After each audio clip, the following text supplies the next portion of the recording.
Student, now we have to see the all the chemical properties of non metal. तुमच्या पुस्तकामध्ये तुम्हाला दिसतंय की पेज पण दाखवलेलं आहे इलेक्ट्रॉनिक कॉन्फिगरेशन. जसं आपण 4 प्रॉपर्टीज बघितलं. सगळ्यात पहिले आपण बघितलं इलेक्ट्रॉनिक कॉन्फिगरेशन बघितलं, रिएक्शन विथ ऑक्सिजन बघितलं, वॉटर बघितलं आणि फॉर्मेशन ऑफ आयन्स. या 4ही प्रॉपर्टीज आपण नॉन मेटलच्या बाबतीत पण बघणार आहोत. पण आपण याचा अभ्यास करताना मेटल आणि नॉन मेटल असा पॅरलली करणार आहोत. म्हणजे तुमचा जो डिफरन्स आहे तो डिफरन्स पण क्लिअर होणार आहे आणि एक्झामच्या दृष्टीने सुद्धा तुमची तयारी होणार आहे. तर सगळ्यात पहिले तुम्हाला काय सांगितलं होतं इलेक्ट्रॉनिक कॉन्फिगरेशनच्या बाबतीत. शॉर्टकट लिहिते मी इलेक्ट्रॉनिक कॉन्फिगरेशन. याच्यामध्ये सांगितलं होतं that is metal having in the valence in 1, 2 and 3 electron. Metals कसे ओळखणार इलेक्ट्रॉनिक कॉन्फिगरेशन वरून की ज्याच्या शेवटच्या कक्षेमध्ये 1, 2, 3 इलेक्ट्रॉन आहे ते असणारे तुमचे मेटल. मग त्याच पद्धतीने नॉन मेटल कसे ओळखणार तुम्ही that is the non metals which having the electronic configuration like that they having the valence electron 5, 6, 7. ज्यांच्या शेवटच्या कक्षेमध्ये तुमचे 5, 6, 7 एवढे इलेक्ट्रॉन असणार आहे ते काय असणार तुमचे नॉन मेटल आहे. किंवा आपण साधं सोपं एक्झाम्पल घेतलं, समजा नायट्रोजन घेतलं, त्याचा ॲटॉमिक नंबर तुमचा 7 आहे. ॲटॉमिक नंबर 7 असल्यामुळे त्याचं इलेक्ट्रॉनिक कॉन्फिगरेशन काय आहे 2, 5. ओके. त्यानंतर अजून एक एक्झाम्पल घेतलं, समजा ऑक्सिजन घेतलं. ऑक्सिजनचा ॲटॉमिक नंबर तुमचा 8 आहे. That's why it's electronic configuration is 2, 6 अशा पद्धतीने आहे. किंवा अजून एक एक्झाम्पल घेतलं आपण क्लोरीन घेतलं. क्लोरीनचा इलेक्ट्रॉनिक 2, 8, 7 अशा पद्धतीने असणार आहे. मग तुम्ही नॉन मेटल कसं ओळखणार ज्याच्या शेवटच्या कक्षेमध्ये 5, 6, 7 इलेक्ट्रॉन आहे. 5, 6, 7 ते काय आहे झाले नॉन मेटल. ज्याच्या शेवटच्या कक्षामध्ये 1, 2, 3 आहे ते काय झाले तुमचे मेटल. सो आय थिंक तुम्हाला हा डिफरन्स पण क्लिअर झाला असेल आणि इलेक्ट्रॉनिक कॉन्फिगरेशन ही नॉन मेटलची पहिली प्रॉपर्टी सुद्धा तुमची इथे छानपैकी क्लिअर झाली असेल. So student, let's see the next property. Student, आपण नेक्स्ट प्रॉपर्टी बघत आहोत फॉर्मेशन ऑफ आयन्स. आता फॉर्मेशन ऑफ आयन्स मध्ये बघितलं तुमचे जे मेटल्स आहेत they having property to lose the electron. काय करतात ते देणारे आहेत, दाता आहेत. कोण तुमचे metals. So they forms the cations. ते काय करत असतात कॅटायन्स तयार करत असतात. म्हणजे कोणता चार्ज तयार करत असतात बाळांनो दे forms the positive charge because they are the electron losing. ते इलेक्ट्रॉन लूज करण्याचं काम करत असतात. त्याच्या विरुद्ध काम हे नॉन मेटल करत असतात. They having the property to accept the electron. त्यांच्यामध्ये काय प्रॉपर्टी आहे दुसऱ्याने दिलेले इलेक्ट्रॉन ऍक्सेप्ट करणं ही प्रॉपर्टी असते कोणामध्ये नॉन मेटलमध्ये. Therefore they forms the negative charge and they forms the anion. They having to accept the electron. Accept the electron. मग इलेक्ट्रॉन ते काय करतात घेण्याचं काम करत असतात. And forms the anion. काय तयार करत असतात anions. बरेच विद्यार्थी 12वी कॉम्पिटिटिव्ह एक्झामही करतात पण त्यांना कॅटायन anion मधला डिफरन्स समजत नाही. कॅटायन म्हणजे पॉझिटिव्ह चार्ज म्हणजे देणारे, anion म्हणजे नेगेटिव्ह चार्ज म्हणजे घेणारे. हे लक्षात ठेवायचंय. They forms the negative charge. म्हणजे ही थर्ड तुम्हाला जर डिफरन्स आला तर it having the positive charge and it having the negative charge. Negative charge ही पण तुम्ही डिफरन्स मध्ये अशा पद्धतीने लिहू शकतो.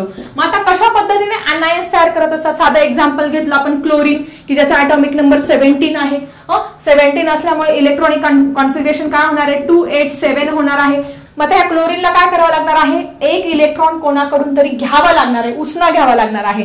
मग तो एक इलेक्ट्रॉन कोणाकडून तरी उसना घेतो आणि मग त्याचं काय होत असतं इलेक्ट्रॉनिक कॉन्फिगरेशन 2, 8, 8 असं ऑक्टेट इथे कम्प्लीट होत असतं. त्याच्यावरती फायनली कोणता चार्ज असतो नेगेटिव्ह चार्ज असतो कारण तो कोणाकडून तरी घेतो ना म्हणून तो काय त्याच्यावरती काय होत असतो नेगेटिव्ह चार्ज. किंवा आपण ऑक्सिजनचं एक्झाम्पल घेतलं.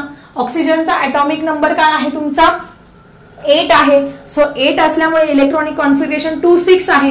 मग याला ऑक्टेट कंप्लीट करायला काय लागतात 2 इलेक्ट्रॉन लागतात. म्हणून तो 2 इलेक्ट्रॉन कोणाकडून तरी घेणार आणि फायनल ऑक्सिजन वरती काय होणार नेगेटिव्ह चार्ज होणार आहे. काय होणार आहे 2 नेगेटिव्ह चार्ज होणार आहे. 2 नेगेटिव्ह चार्ज होणार आहे तिकडे आणि मग त्याचं ऑक्टेट इथे 2, 8 अशा पद्धतीने कंप्लीट होणार आहे. त्यानंतर आपण जर नायट्रोजनचं एक्झाम्पल घेतलं. नायट्रोजनचा ॲटॉमिक नंबर 7 आहे. इलेक्ट्रॉनिक कॉन्फिगरेशन 2, 5 आहे. 2, 5 2 + 5 = 7. मग आता याला ऑक्टेट कंप्लीट करण्यासाठी 5 मध्ये किती मिळाल्यानंतर 8 येतील. सो 3 इलेक्ट्रॉन त्याला कोणाकडून तरी घ्यावे लागणार आहे. सो अशा पद्धतीने तो 3 इलेक्ट्रॉन घेतो आणि त्याच्यावर घेतल्यामुळे फायनली 3 नेगेटिव्ह चार्जेस अशा पद्धतीने 3 नेगेटिव्ह याच्यावरती 2 नेगेटिव्ह आणि याच्यावरती 1 नेगेटिव्ह चार्ज हा तयार होत असतो आणि याचं हे ऑक्टेट अशा पद्धतीने कंप्लीट होत असतो. So in this way non metal having the property to accept the electron and to forms the anion. अशा पद्धतीने ते काय करतात इलेक्ट्रॉन घेतात आणि त्यांचे anions हे तयार होत असतो. सो आय थिंक ही प्रॉपर्टी क्लिअर झाली असेल. So student let see the next property. So student next property आहे रिएक्शन विथ ऑक्सिजन. आपण बघितलं when metal get reacted with oxygen to forms the metal oxides. काय तयार होत असतात, मेटल ऑक्साइड्स हे त्यांचे तयार होत असतं. तसं same non metals when get reacted with oxygen, non metal पण ऑक्सिजन बरोबर रिएक्ट झाल्यानंतर नॉन मेटलचे ऑक्साइड्स तयार होत असतात. Non metal oxides get forms. Okay. मग आता फॉर एक्झाम्पल आपण उदाहरण घेतलं, कार्बन काय आहे, नॉन मेटल आहे. When reacted with oxygen to forms of carbon dioxide. Okay. 2 oxygen बरोबर रिएक्टेड झाला तर कार्बन डायऑक्साइड काय होत असतो तुमचा, हा त्या प्रकारचा ऑक्साइड. का when this is non metal, when reacted with oxygen to forms of non metal oxide अशा पद्धतीने तयार होतं. जसं आपण बघितलं calcium is reacted with oxygen calcium oxide, magnesium when reacted with oxygen magnesium oxide. पण अजून एक महत्वाची property that is metal oxides are basic in nature. काय असतात ते, बेसिक नेचरचे असतात. मग याचं same non metals oxides are acidic in nature. आज भेटायला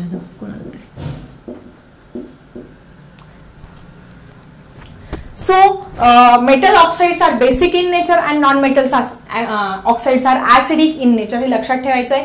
त्याच्यानंतर सगळ्यात महत्वाचं हे जे मेटल ऑक्साइड्स आहे, आपण याची जेव्हा आपण कशाबरोबर रिएक्शन केली, एखाद्या बेस बरोबर सोडियम हायड्रॉक्साइड घेतलं समजा, याच्या बरोबर रिएक्शन केली तर काय तयार होत असतं, सॉल्ट आणि वॉटर तयार होत असतो. म्हणजे सोडियम कार्बोनेट हा सॉल्ट तयार झाला आणि इथे काय तयार झाला, वॉटर तयार झालेला आहे. मग आता सोडियम किती आले तुमचे 2 म्हणून इथे पण आपल्याला 2 लिहावे लागले आहे. रिएक्शन बॅलन्स आहे का बघा, कार्बन किती आहे 1, इथे कार्बन 1 आहे. ऑक्सिजन किती आहे इथे 2 आणि हे 2 4, इथे हे 3 आणि 1 4 झाले. त्याच्यानंतर सोडियम 2 आहे, इथे पण 2 झाले. ओके. सो अशा पद्धतीने ही रिएक्शन म्हणजे when non metal oxides get reacted with a base, metal oxide हे ऍसिड बरोबर रिएक्शन करतात, पण नॉन मेटल काय होतात, बेसिक बरोबर रिएक्शन करतात. त्याच्या प्रकारे सॉल्ट आणि वॉटर तयार होत असतो. एक महत्वाचं लक्षात ठेवायचं तुम्ही नॉन मेटलच्या बाबतीत, non metal do not reacted with dilute acid. Dilute acid बरोबर नॉन मेटलची कधीही रिएक्शन होत नाही. फिल इन द ब्लँक्स मध्ये तुम्हाला महत्वाचा प्रश्न येऊ शकतो, तुमच्या पुस्तकामध्ये पण दाखवलेला आहे. Non metal do not react with dilute acid, हे सगळ्यांनी लक्षात ठेवायचं आहे. So student, let's see the last property of this lesson. And last most important property of non-metal मध्ये एक दिलेला आहे बघा. When the oxides of non-metal get reacted with water, it forms their acids. त्याचे ऍसिड तयार होत असतो. For example आपण कार्बन डायऑक्साइड घेतलं. कार्बनचं काय, कार्बन नॉन मेटलचं हे ऑक्साइड आहे. आपण याची जर वॉटर बरोबर रिएक्शन केली तर काय होणार आहे, कार्बोनिक ऍसिड तयार होणार आहे. कुठला ऍसिड तयार होणार आहे, कार्बोनिक ऍसिड म्हणजे H2 आणि CO3 तयार होणार आहे. बघा कशा पद्धतीने, हा H2 इथे आपण तसंच तसा लिहिला आणि C पण तसंच तसा लिहिला. O2 इथे O2 होता, याचा फक्त काय केला, O3 तयार झाला. म्हणजे काय झालं इथे, carbonic acid. Which acid is form here, carbonic acid is form. When the oxides of non-metal is reacted with the water, it forms the that type of acid. म्हणजे जेव्हा नॉन मेटलच्या ऑक्साइडची पाण्याबरोबर आपण रिएक्शन करत असतो त्यावेळेस त्याचे त्या प्रकारचे ऍसिड हे तयार होत असतात.